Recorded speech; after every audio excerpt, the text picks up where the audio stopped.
하나님께 바치는 그리스도의 향기, 하나님께 바치는 그리스도의 향기라는 제목으로 말씀을 나누겠습니다.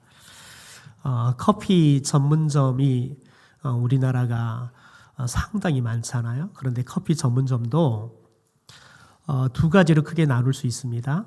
하나는 그곳에서 직접 온도를 가지고 로스팅을 직접 하고 그렇게 해서 커피를 파는 전문점이 있고, 온도를 다른 곳에서 사다가 커피를 파는 전문점이 있습니다. 근데 우리는 잘 몰라요. 그런데 커피를 하시는 사장님들은 아침에 출근을 하면 직접 로스팅을 해서 커피를 파는 커피 전문점과 이제 온도를 사와서 커피를 내려서 커피를 파는 이 커피 가게가 다르대요. 커피를 로스팅해서 파는 가게는 커피 향이 퇴근하고 아침에 하룻밤 자고 출근을 해도 이 커피 전문점 안에가, 가게 안에가 커피 향이 가득하다는 거예요. 제 아시는 바리스타는 그런 커피점을 운영하시는데 아침에 출근해서 딱 문을 열고 들어가면 그때 나는 커피 향이 가장 좋대요. 왜냐하면 온 이 커피점 안에가 커피 향이 배서 나는 거예요. 그래서 자기는 그 커피 냄새가 너무너무 좋아서 아침에 이 커피 가게를 여는 것을 직원들에게 안 시키고 자기가 꼭 한대요. 뭐 특별한 일이 없으면 꼭 한대요. 그 향기가 너무 좋아서요. 그래서 저도 커피점에 오랫동안 머물 것 같으면 할 수 있으면 커피를 로스팅하고 직접 내리는 그런 커피점에서 커피를 마시면서 시간을 보내려고 합니다. 여러분, 그런데 커피 향도 사람들에게 엄청난 실은 감동을 주고요, 또 치유도 줍니다. 또 이 커피 향이 너무 좋아서 어떤 사람들은 온정을 찾아서 커피를 마시러 다니는 사람도 있습니다. 저와 함께 대학원 공부하면서 같이 소문나 살았던 형님 목사님이 계시는데 그분은 커피를 너무 좋아하시는 분이세요. 그래서 지역마다 커피를 너무너무 잘하는 곳들을 찾아서 그렇게 월요일이면 커피를 마시고 다니는 분인데요. 자기는 이 커피 향이 너무 좋아서, 그리고 가게마다 또 바리스타가 누구냐에 따라서 커피 향이 다르다는 거예요. 또 어떤 온도냐에 따라서 커피 향이 다르다는 거예요. 그래서 그게 너무 좋아서 월요일이면 커피 전문점 가서 커피 마시며 쉬는 것이 자기에게는 쉼이다라고 이야기를 하더라고요. 여러분, 그런데 사람에게도 향기가 있대요. 사람마다 독특한 그 사람이 내는 향기가 있대요. 특별히 우리나라 사람들은 워낙 잘 씻어서 냄새가 별로 나지 않아요. 그런데 이제 우리나라 사람들도 육식을 많이 하니까 요즘은 조금은 이제 나름대로 냄새가 나는 것 같아요. 여러분, 그런데 사람에게 나는 이 향기가 좋은 향기가 있고, 어떤 사람에게는 사람들의 코를 상당히 불쾌하게 하는 향기가 있습니다. 더 나아가서 그 사람의 삶에 묻어나는 향기가 있습니다. 그 사람의 인격 속에서 나는 향기가 있고요. 그 사람의 언어 속에서 나오는 향기가 있고요. 그 사람의 이 전체 아우라에서 나오는 향기가 있습니다. 제가 종종 저희 교회에서는 그럴 일이 없는데, 지난번 교회에서는 서울에 병원 신방을 가면 KTX를 타요. KTX를 타면 이제 없는 경우도 있지만 옆에 이렇게 동석자가 있는 경우가 있어요. 그러면 이제 조금 가다가 조금 좀 분위기가 친해질 것 같아 그러면 꼭 그래요. 목사님이시죠? 그래요. 제가 꼭 그러죠. 제가 목사같이 생겼습니까? 그런데 딱 보면 목사같이 생겼다는 거예요. 여러분, 사람마다 그 사람이 무엇을 하고 사느냐에 따라서 그 사람의 몸에 그 사람의 인생이 배겨요. 그리고는 그게 그 사람이 향기가 되는 거지요. 여러분, 저와 여러분이 인생을 살아가면서 가족들에게나 우리가 더불어 살아가는 사람들에게 악취 같은 향기를 내는 사람이 아니라 좋은 향기를 내는 사람들이 되기를 소망합니다. 여러분이 때로는 위로가 되기도 하고 여러분의 삶의 향기 때문에 사람들에게 도전이 되고 힘이 되어지는 그런 아름다운 향기를 내는 사람들이 되기를 주님의 이름으로 축원합니다. 오늘 말씀에는 그리스도의 향기에 대한 이야기를 합니다. 여러분, 그런데 이 그리스도의 향기라는 이 단어가 이 고린도 후서에 나오기까지 바울은 쉽지 않는 시간들을 보내야 했습니다. 우리가 지금까지 고린도 전서 잠깐 그리고 후서를 살펴보는 시간들을 갖고 있는데요.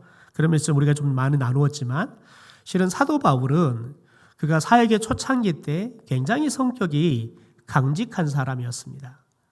타협이 없는 그런 강직한 사람이었어요. 어느 정도로 강직했냐면 초대교회 안에서 성품이 가장 온유하고 그리고 성령과 위로가 충만했던, 여러분, 이 바나바와 2차 선교여행을 가기 전에 대판 싸웁니다. 전혀 양보하지 않고 대판 싸워서 결국은 타협점을 찾지 못하니까 2차 선교여행은 이 둘이 나누어져 가지고 각각 팀을 만들어서 선교여행을 떠나는 걸 보게 되어집니다. 여러분, 그런데 바나바 하면 바울에게 있어서는 신앙적으로는 대선배예요. 그리고 자기에게는 굉장히 큰 은인 같은 사람이에요. 왜냐하면 바울이 예수 믿는 사람들을 잡아다가 가두려고 다메섹 도상을 가다가 다메섹으로 가는 길 위에서 부활하신 예수님을 만나잖아요. 그리고 그가 극적으로 자신이 회심하고 예수님 앞에 돌아오게 됩니다. 그런데 바울이 회심했다는 이야기를 누구도 믿어주지를 않아요. 사도들로 믿어주지를 않고요. 성도들로 믿어주지를 않습니다. 그런데 이때 바나바가 바울이 진짜 회심했다는 것들을 보증해 줍니다. 심지어 이 바울이 이제 사역자로 본격적으로 사역에 참여할 수 있도록 이 바울을 좋은 사역자로 잘 끌어준 사람이 바나바입니다. 그러니까 영적인 스승 같은 분이에요.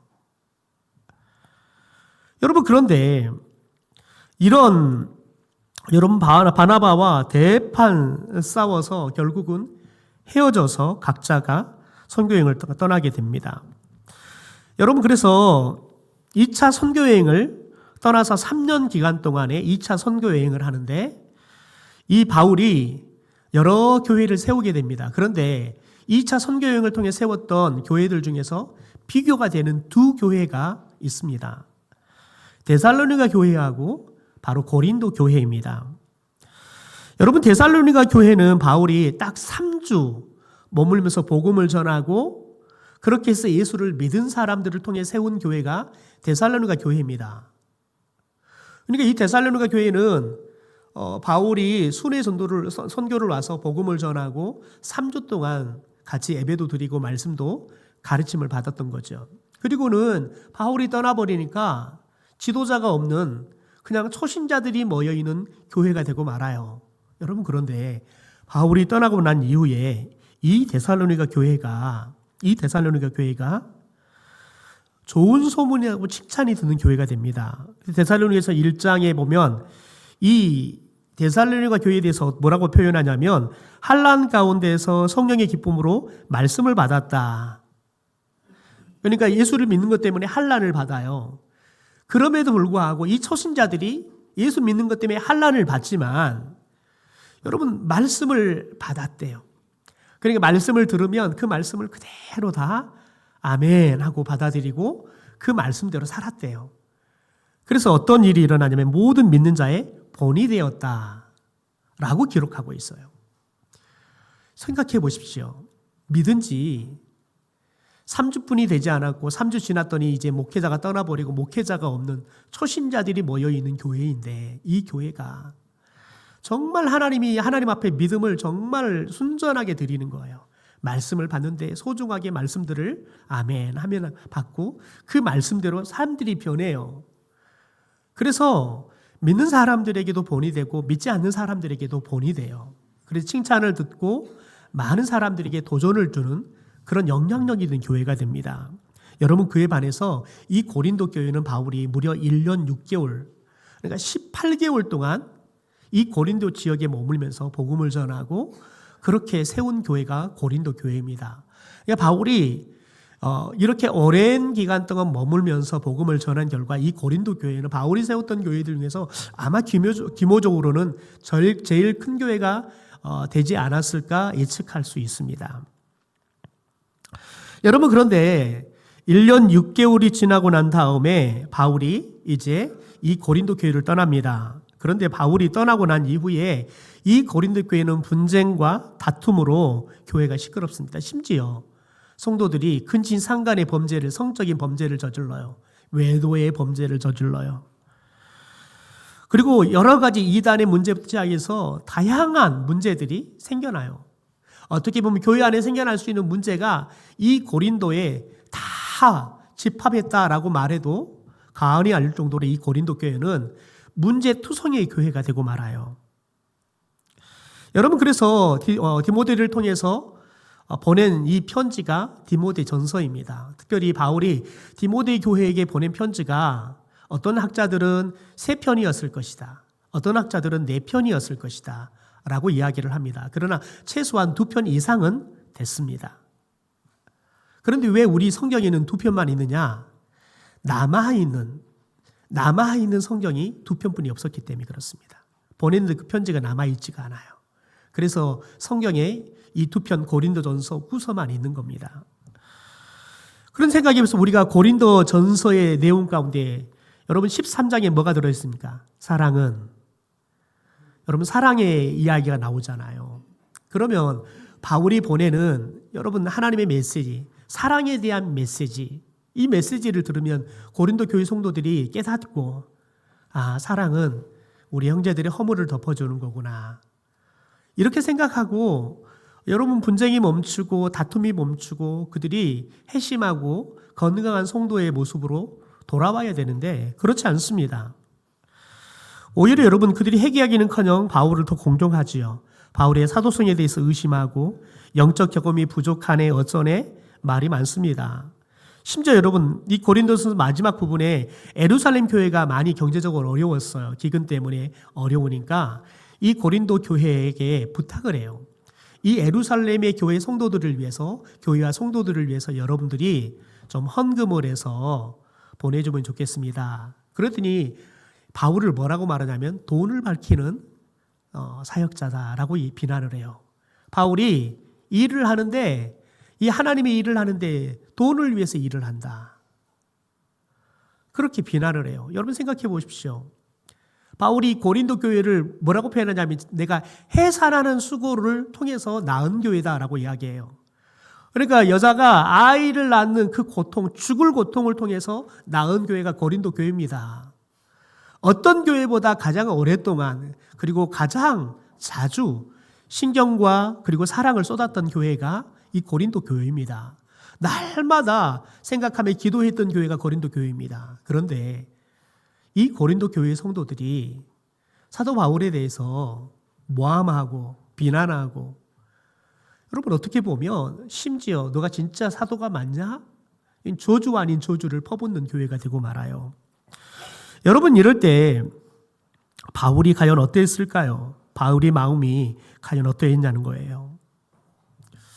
아마 바울의 마음이 찢어졌을 겁니다. 그래서 바울은 실은 이 고린도 교회 때문에 여러분 눈물을 흘렸다 그래요. 눈물을 흘렸다. 근데 그냥 눈물 정도가 아니라 여러분 눈물이 멈추지 않는, 날마다 이 고린도 교회 때문에 울면서 하나님 앞에 기도했다는 거예요. 여러분 우리도 그럴 때 있잖아요. 내가 그렇게 가깝게 지내고 내 마치 형제처럼 동고동락하면서 내 간이고 슬기고 다 빼주면서 그렇게 우애 있게 살았는데 어느 날 갑자기 나를 모함하고 배신하고 나를 떠나버리는 사람들이 있잖아요. 여러분 그럴 때 여러분은 어떤 감정이 들고 여러분은 그럴 때 그런 사람을 어떻게 대하셨습니까? 어떨 때는 그러잖아요. 너도 나한테 한 것처럼 똑같이 좀 당해봐라. 그렇게 당해봐야지 내 속 알지. 그런 마음이 들 때가 있잖아요. 결코 그런 사람을 향해서 우리들이 축복하고 싶은 마음은 없잖아요. 여러분, 그런데 사도 바울은 우리와 달랐습니다. 여러분, 사도 바울은 특별히 이 고린도전서를 보낸 이후에 상황이 더 좋지 않아요? 그러니까 이 눈물의 편지를 써서 디도편으로 보내요. 이게 아마 이 고린도전서와 후서 사이에 보낸 편지일 거다라고 이야기를 해요. 그리고 디도가 다녀와서 이 고린도 교회에 소식을 전하기를 기대하고 디도를 기다려요. 그런데 디도를 기다리는데 디도가 오지를 않는 겁니다. 그래서 마음이 불편해요.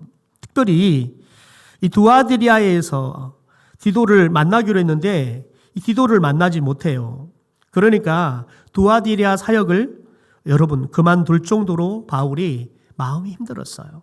13절에 세 번째 성경을 읽어드리겠습니다. 그러나 나는 내 형제 디도를 만나지 못했으므로 마음이 편하지 않아서 그들과 작별하고 마게도냐로 갔습니다.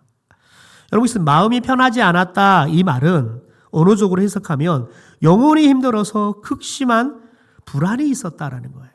여러분, 영혼이 힘들다는 것을 경험해 본 적이 있으시나요? 내 마음이 힘들다 우리 흔히 겪는 거지요.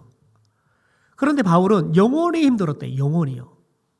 이 말은 뭐냐면 그냥 여러분 바울의 모든 온 몸으로 힘들어왔다는 거예요. 했다는 거예요.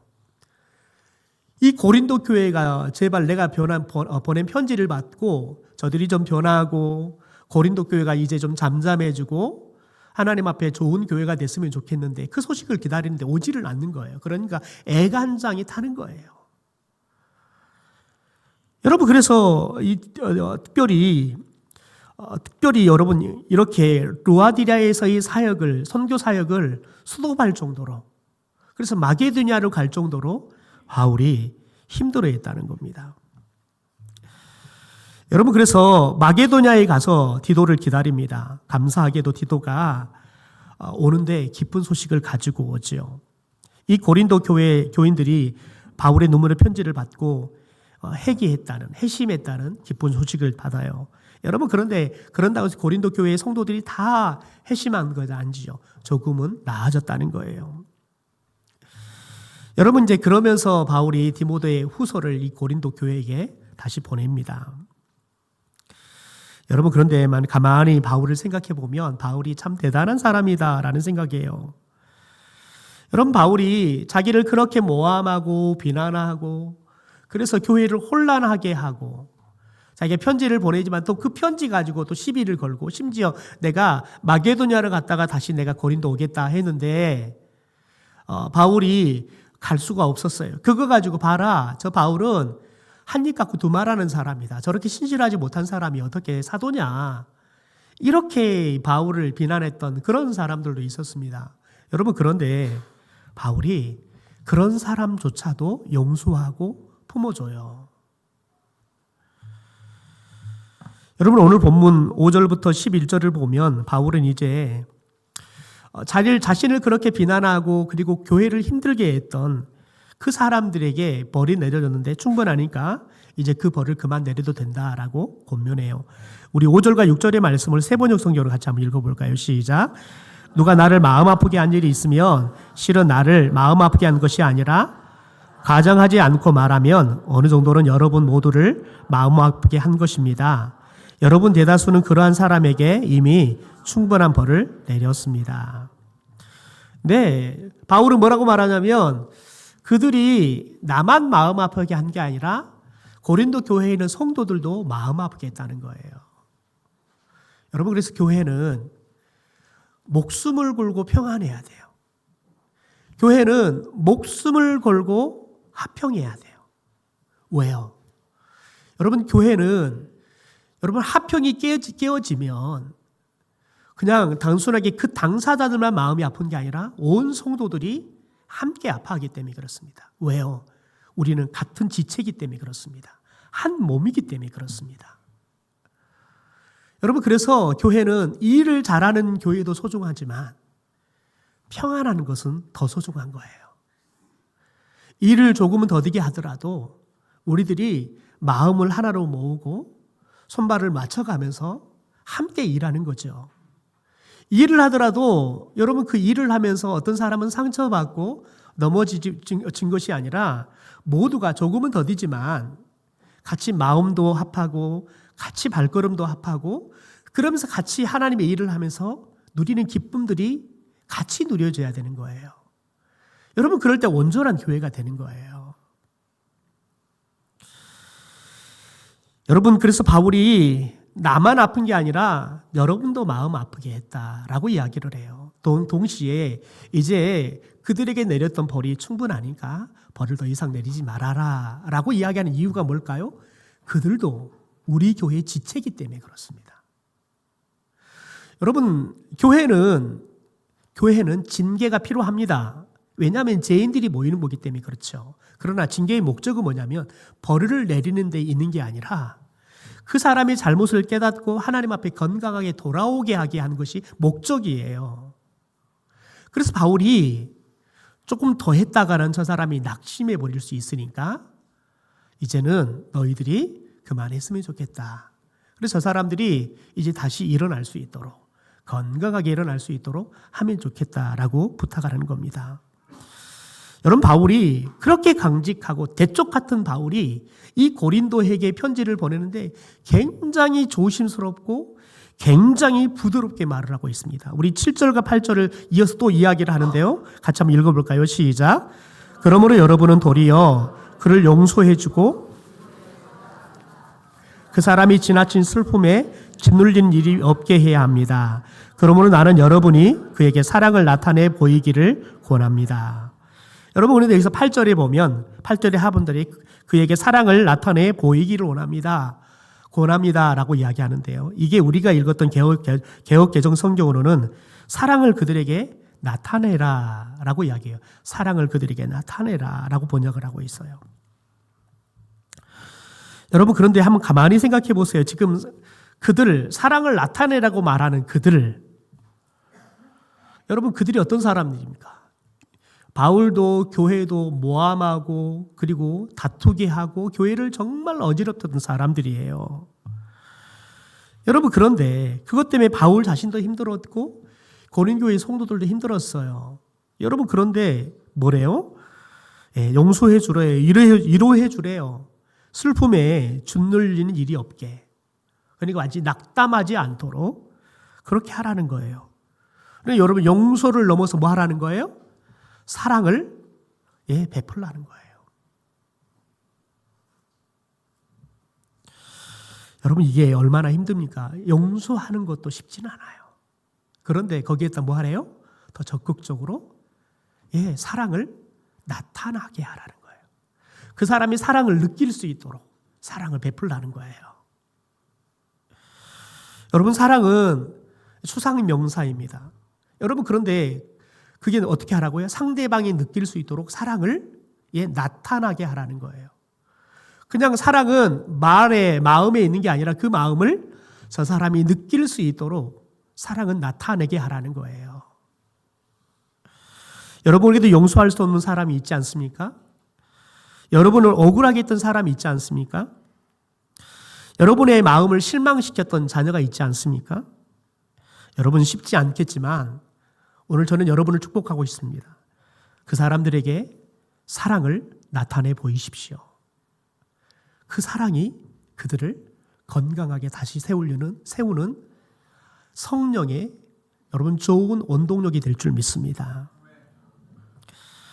여러분 요셉을 보십시오. 자신을 미워하고 그 미움을 넘어서서 아예 죽여버리려고 했던 여러분 그런 유다가 막으니까 노예로 요셉을 팔아버렸던 형들 여러분 그 형들을 요셉이 어떻게 대합니까? 요셉은 그 형들을 용서를 뛰어넘어서 축복함으로 사랑을 나타나게 합니다.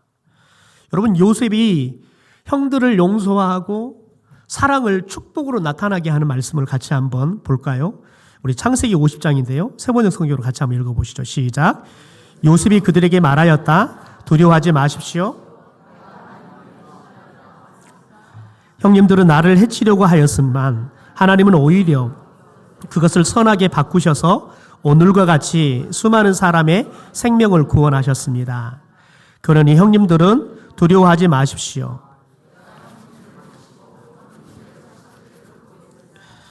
이렇게 요셉은 그들을 간곡한 말로 위로하였다.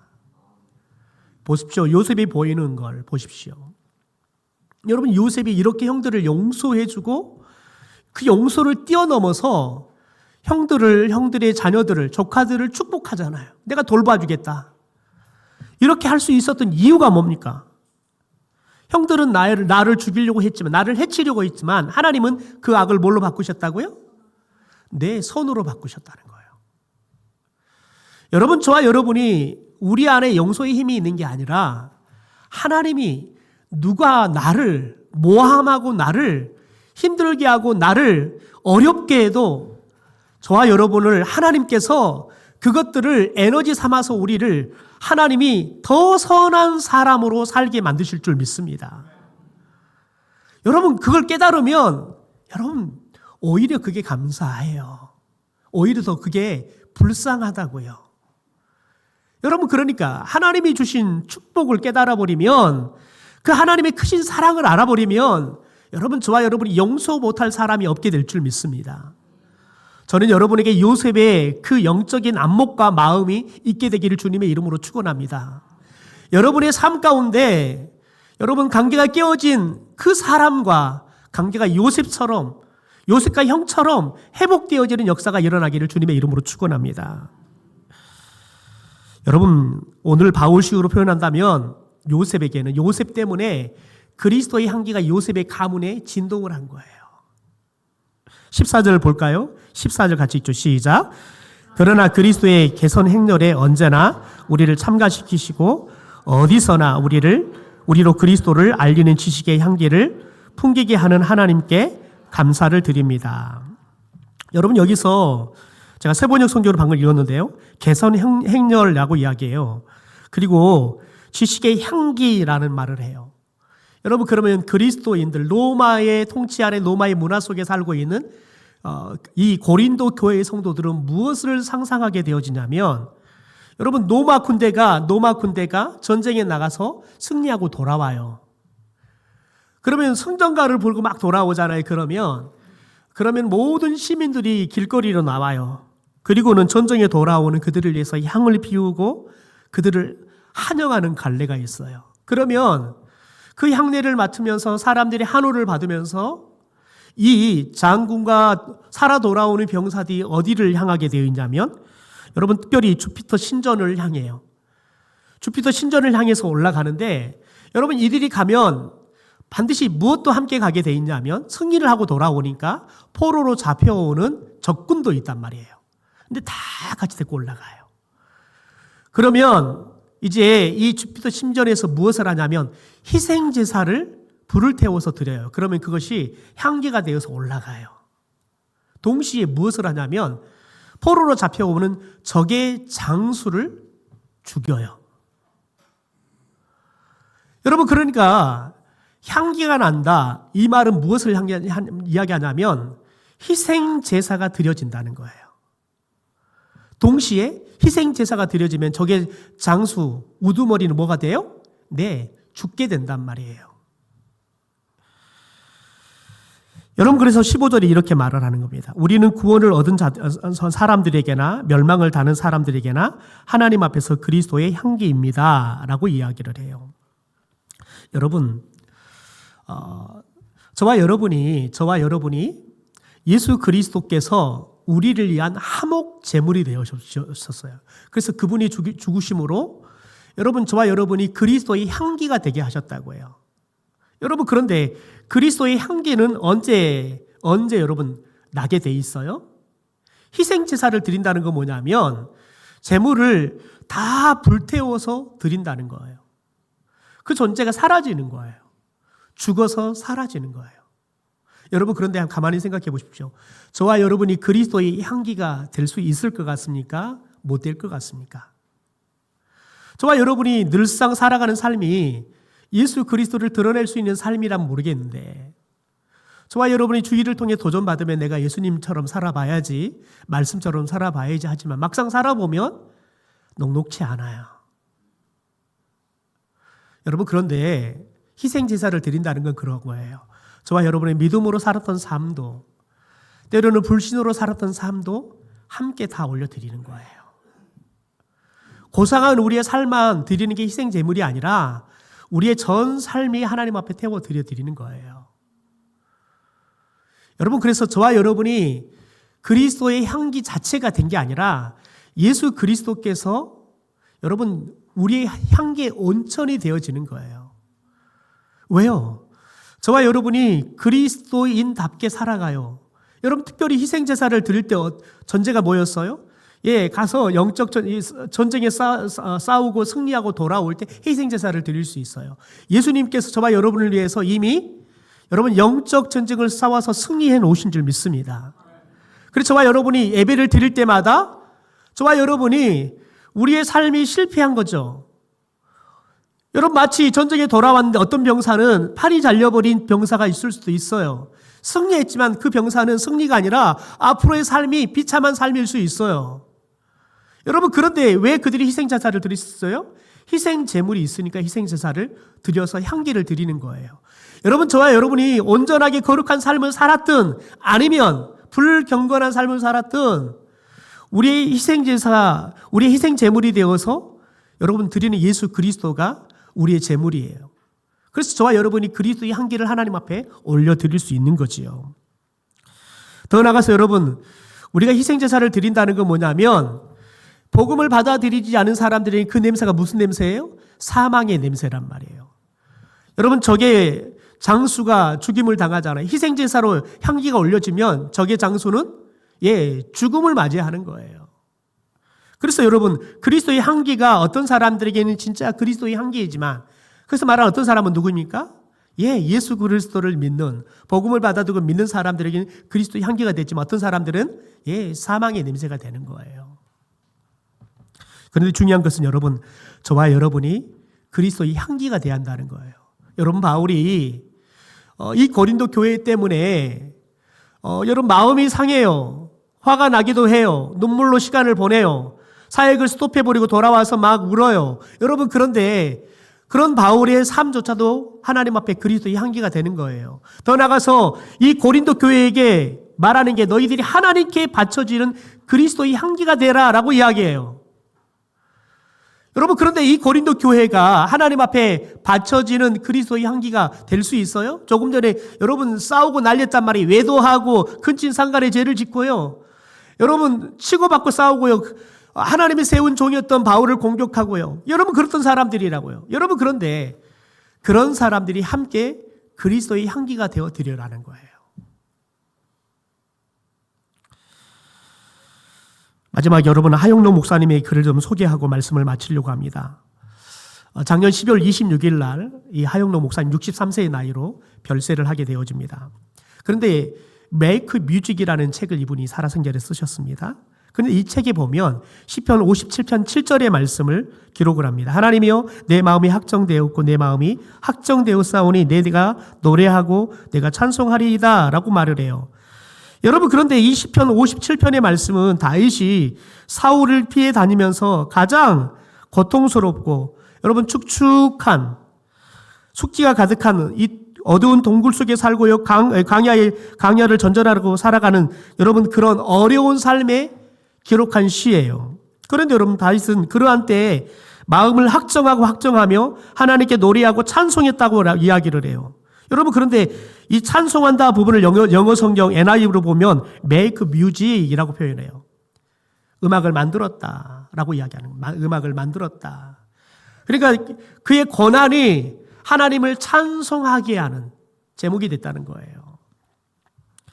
여러분, 이 하영록 목사님이 자신의 make music, 자신이 하나님 앞에 찬송을 만들어 올려드리는 그 시절이 언제 있냐? 자신의 형님이 갑작스럽게 죽으셨어요. 그런데 그것을 너무너무 받아들이기 너무 어려웠어요. 그래서 마음이 너무 힘들어서 사역할 힘을 잃어버렸어요. 설교할 수 있는 힘이 없어져 버렸어요. 그래서 정말 번아웃이 와버려서 영적인 탈진이 와버려서 아무것도 할 수 없을 때 하나님이 이 하영록 목사님에게 너의 그 마음, 그 무너져버린 삶을 다른 사람과 나누어라 라고 도전하셨어요. 그래서 하영록 목사님이 사람들 앞에 서서 지금 자신의 상태, 자신이 무너져버린 삶에 대해서 나누기 시작했어요. 여러분, 그런데 놀라운 변화가 일어나기 시작했어요.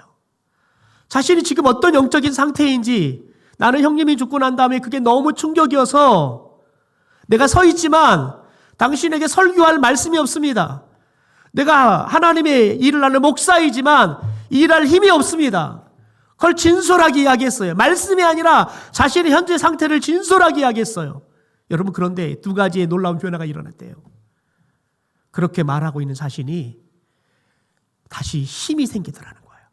사역할 수 있는 에너지가 생기더라는 거예요. 더 놀라운 것은 그 말을 듣고 있는 사람들이 위로를 받고, 그러면서 와서 자신도 이렇게 힘들었는데 목사님의 그 이야기를 듣고 제가 살아야겠다라는 마음을 얻었어요. 자신의 그런 말씀보다 무너져 버렸던 삶을 이야기하는 그 이야기를 듣고 사람들이 힘을 얻더라는 거예요. 위로를 받더라는 거예요. 여러분, 그러면서 하영록 목사님이 그 말을 해요. 내가 가장 어려울 때, 내가 무너져 버렸을 때 하나님을 찬송할 목적이 생기더라는 거예요. 제목이 생기더라는 거예요. 여러분, 이 하영록 목사님은 무려 심장 이식을 2번이나 하셨습니다. 세 번째 심장 이식을 기다리다가 죽으셨는데요.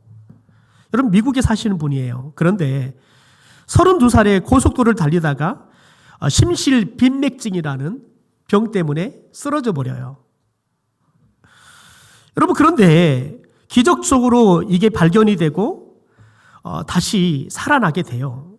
그런데 심장 이식을 받아야 할 상태가 됩니다. 그런데 자신이 심장 이식을 받을 수 있도록 심장을 기증한 사람이 나왔어요. 그래서 심장 이식을 기다리고 있는데 마침 이 하영록 목사님이 입원하고 있는 병원의 응급실에 자신의 이식할 심장도 도착하고 동시에 한 여인이 사고로 심장이 다 망가져서 이식을 받아야 할 환자가 동시에 같이 들어온 거예요.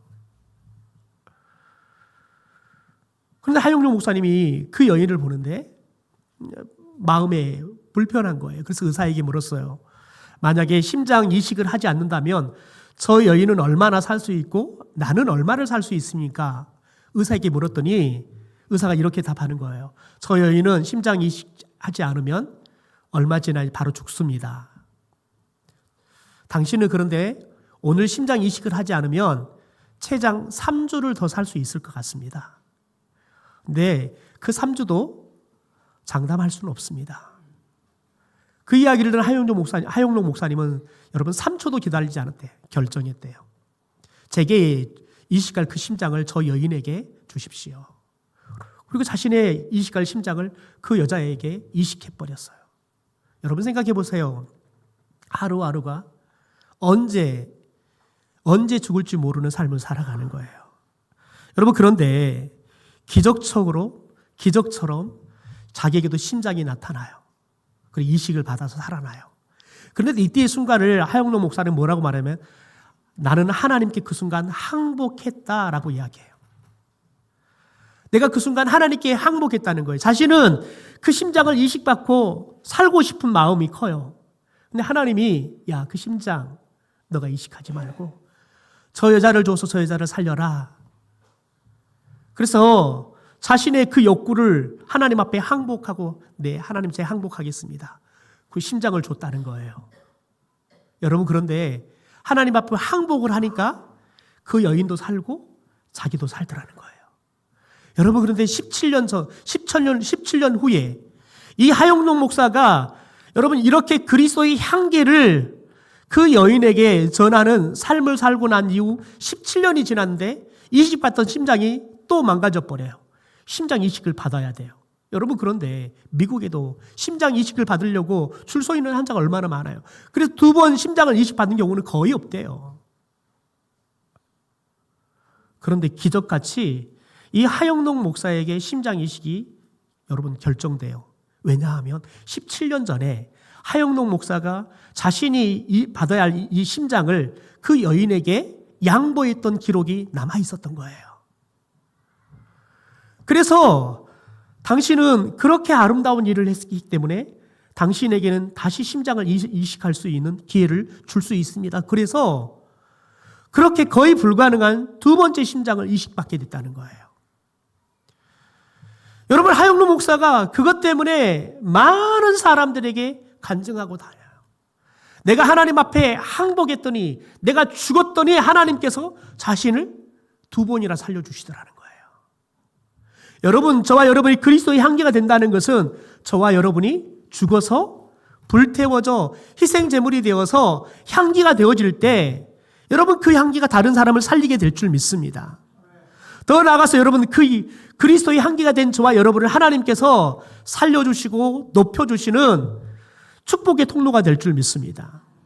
저는 여러분이 이 한 주간 살아가면서 용서할 수 없었던 사람들, 관계가 깨어졌던 사람들을 여러분이 먼저 찾아가서 그리스도의 향기를 그 사람들에게 전할 수 있게 되기를 주님의 이름으로 축원합니다. 우리 기도하겠습니다. 하나님 아버지, 우리도 삶 가운데